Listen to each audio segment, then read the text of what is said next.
Assalamualaikum warahmatullahi wabarakatuh. Perkenalkan, nama saya Muhammad Nazmi Najib Aktor dari Program Studi Sistem Informasi Geografis Angkatan 2022.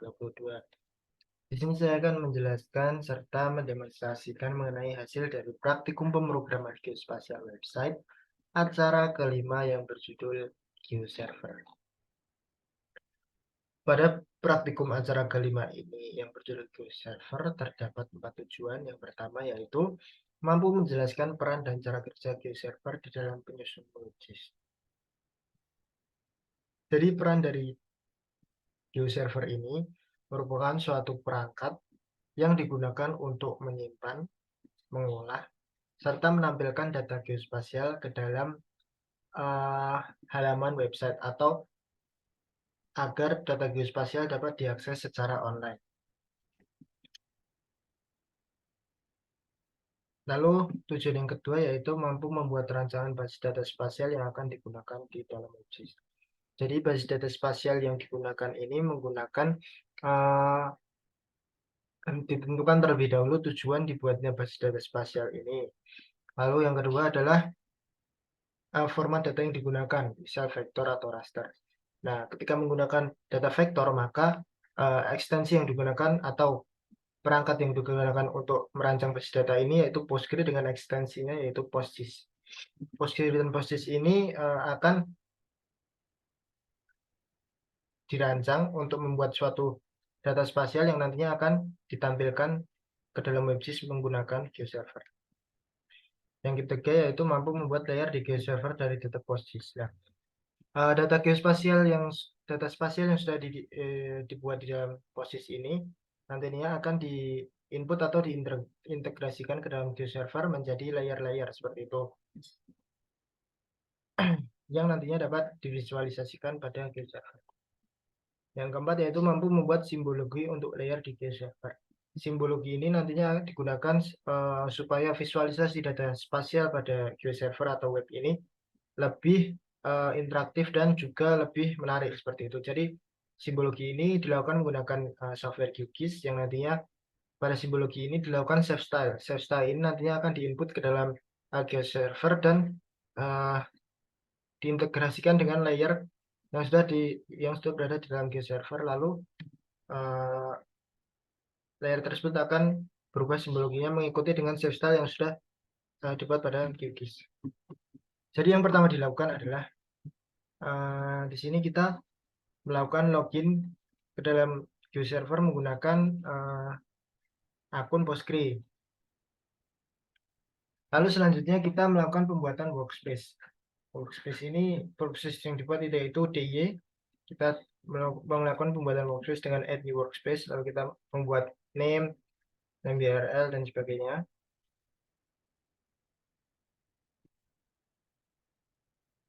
Lalu setelah itu kita mengintegrasikan stores.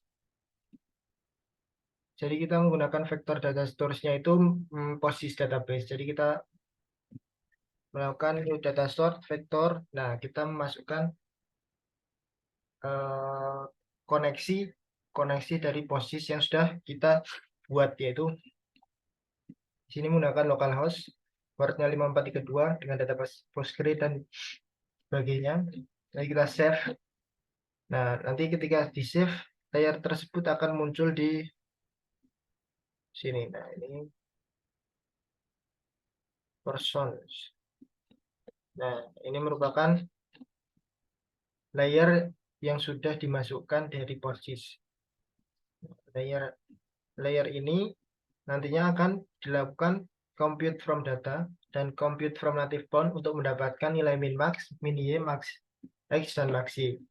Nah, di sini terdapat tabel dengan properti tipe yang sudah terlihat di sini. Lalu setelah itu kita dapat melakukan editing SQL. Jadi SQL-nya bisa diedit untuk menampilkan beberapa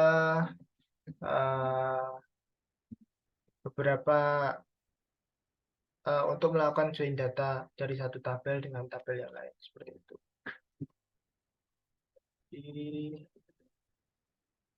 kita dapat melakukan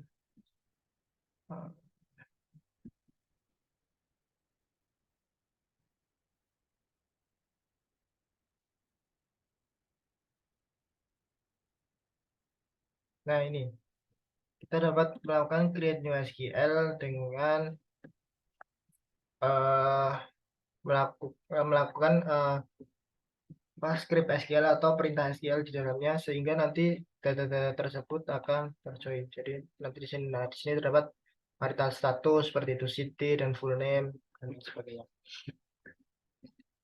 Lalu untuk melihat preview dari layer tersebut kita dapat melakukan open layer. Nah, di sini kita dapat melihat layer yang sudah uh, divisualisasikan. Nah, di sini terdapat atribut tabel yaitu ID, find ID, nick, full name, marital status, dan city. Selain itu kita dapat mengimpor layer ini dari QGIS menggunakan DB Manager. Jadi pertama kita masuk ke dalam DB Manager, lalu kita koneksikan dengan Postgre. Nah, ini import layer. Kita masukkan vektor layer. Misalnya kita masukkan fasilitas kesehatan apotek.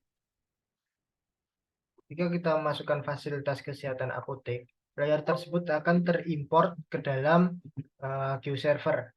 Nah, kita akan menambahkan layer tersebut menggunakan add new layer. Lalu kita choose-nya dari PostGIS. Nah, di sini terdapat fasilitas kesehatan yang sudah diimport. Lalu kita publish. Kita compute from data dan compute from native point-nya. Lalu kita save. Nah, kita dapat melihat fasilitas kesehatan di sini. Nah, seperti itu. Selanjutnya, kita bisa melakukan simbolisasi menggunakan data yang sudah dimasukkan ke dalam PostGIS menggunakan browser. Jadi, ini data-data yang sudah dimasukkan. Data ini, misal data kesehatan ini, kita drag and drop ke sini. Lalu, kita dapat melakukan simbolisasi, misal simbolisasi titik ya.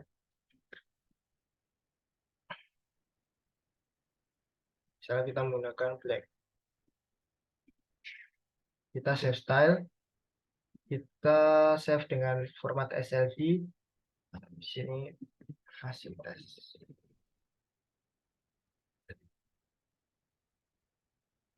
Oke. Ketika sudah di OK, nah ini akan muncul, akan berubah simbolisasinya. Lalu simbolisasi tersebut dapat diinput ke dalam sini dengan kita menginput style tadi ke dalam style yang terdapat di GeoServer dengan add new style. Lalu kita menginput fasilitas kesehatan. Kita preview. Nah,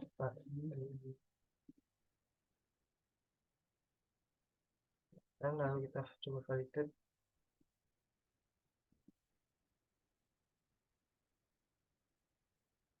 Oh, kita belum upload. Nah, ketika kita sudah upload, maka kita dapat melakukan validate. Nah, no validation error, maka kita save. Dan kita masuk ke dalam layer fasilitas kesehatan. Fasilitas kesehatan.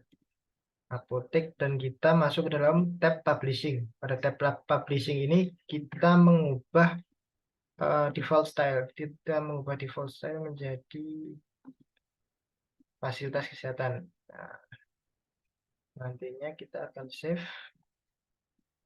Lalu kita akan melakukan layer preview lagi pada fasilitas kesehatan. Nah, titiknya akan berubah menjadi hitam. Lalu hal tersebut dilakukan juga ke dalam shapefile yang berbentuk polygon, misalnya tematik jumlah kasus COVID. Nah, jumlah kasus COVID ini sudah diinput label, lalu kita input klasifikasi menjadi 3 bagian dengan pewarnaan graduated color. Stylenya tersebut sudah disimpan menggunakan format SLD ke dalam GeoServer. Nah, ketika sama seperti tadi kita melakukan penambahan style, lalu kita menginput style tersebut ke dalam layernya. Lalu kita bisa melihat layer tersebut eh, berubah simbologi ya, seperti ini. Nah, ini merupakan layer dari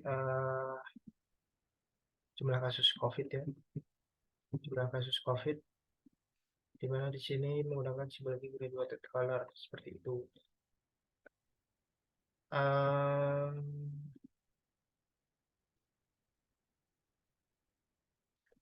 kurang lebihnya sekian,